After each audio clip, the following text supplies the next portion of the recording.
नमस्कार। फर्स्ट बिहार झारखंड देख रहे हैं आप। मैं हूं आपके साथ प्रिया पांडे।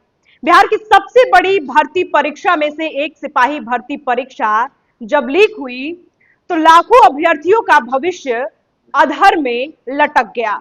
अब इस पूरे रैकेट का एक और बड़ा चेहरा गिरफ्त में आ गया है। पेपर लीक का मास्टरमाइंड राजकिशोर कुमार 2 साल से फरार था, लेकिन आखिरकार ईओयू ने उसे पटना से गिरफ्तार कर लिया है। कैसे चलता था ये करोड़ों का गोरख धंधा, किन किन प्रतियोगी परीक्षाओं का बना लिया गया था धंधा, इस रिपोर्ट में जानिए पूरी कहानी।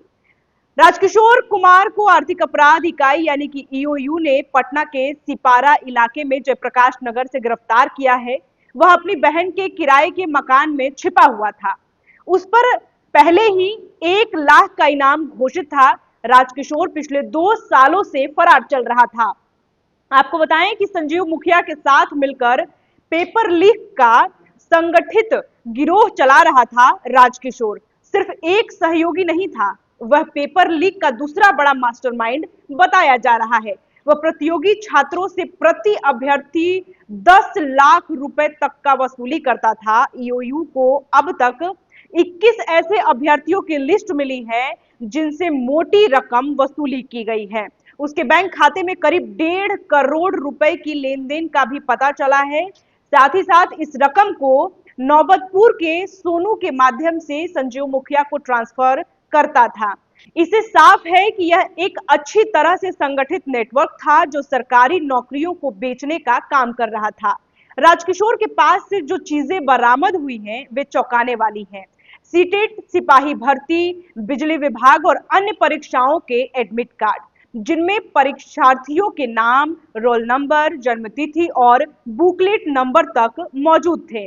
कई मोबाइल फोन, डिजिटल सबूत और गोपनीय लिस्टें भी उसमें शामिल हैं।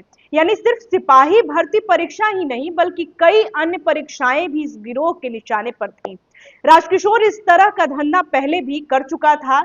उसे 2023 में अरवल पुलिस ने वॉकी टॉकी और ब्लूटूथ डिवाइस के साथ पकड़ा था। उसके खिलाफ अरवल थाने में केस भी दर्ज है। यह वही गिरोह है जिसका सरगना था संजीव मुखिया। संजीव को इसी साल अप्रैल में दानापुर से गिरफ्तार किया गया था। फिलहाल वह जेल में है। अब उसके दूसरे साथी यानी कि राजकिशोर की गिरफ्तारी से पूरे नेटवर्क की परतें धीरे धीरे खुलने लगी है।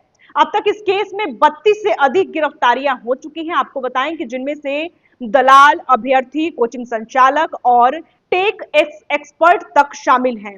ईओयू लगातार पूरे नेटवर्क को खंगाल रही है और भी गिरफ्तारियां संभावित है। यह मामला एक बार फिर यही सवाल खड़ा करता है कि क्या हमारे सरकारी भर्ती सिस्टम की जड़ें खोखली हो रही हैं, या फिर एक तरफ लाखों अभ्यर्थी सालों की मेहनत करके परीक्षा देते हैं तो दूसरी ओर चंद लोग पैसों के दम पर पूरी परीक्षा बेच देते हैं। ये न सिर्फ भर्ती परीक्षा को शर्मसार करता है बल्कि योग्य छात्रों के हक को भी छीन लेता है।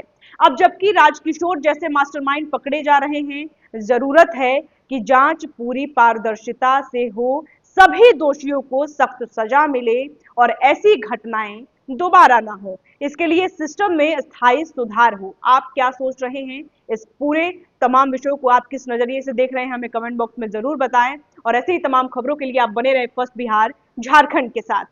पनोरमा ग्रुप, जो सोचता है वो करता है। आपके अपने सपनों का आशियाना। ये लो, मुंह मीठा करो। आज मैंने अपना जॉब छोड़ दिया। अब हम पूर्णिया वापस जाएंगे। जॉब छोड़ दिया है? मतलब ये घर कैसे चलेगा? हम करेंगे क्या? और माँ बाबूजी क्या बोलेंगे? इसलिए मैं एक और मिठाई का डब्बा लाया। अपने बिजनेस के लिए लोन अप्रूव हो गया। अरे लोन अप्रूव हो गया वो तो ठीक है, लेकिन पूर्णिया में हम रहेंगे कहाँ? अपना घर भी तो नहीं है वहां। इसलिए तो एक और मिठाई का डब्बा अलग से लाया हूं।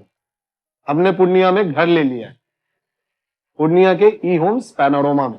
पूर्णिया में पैनोरमा ग्रुप लेकर आए हैं ई होम्स पैनोरमा। बड़ा घर, आलीशान जिंदगी और अत्याधुनिक सुविधाओं के संग। अरे अरे, अब क्यों मुंह मीठा करवा रही हो? क्योंकि हम घर वापसी जो कर रहे हैं। घर वापसी की खुशी पूर्णिया में ई होम्स पैनोरमा के संग। E Homes Panorama, luxurious lifestyle redefined.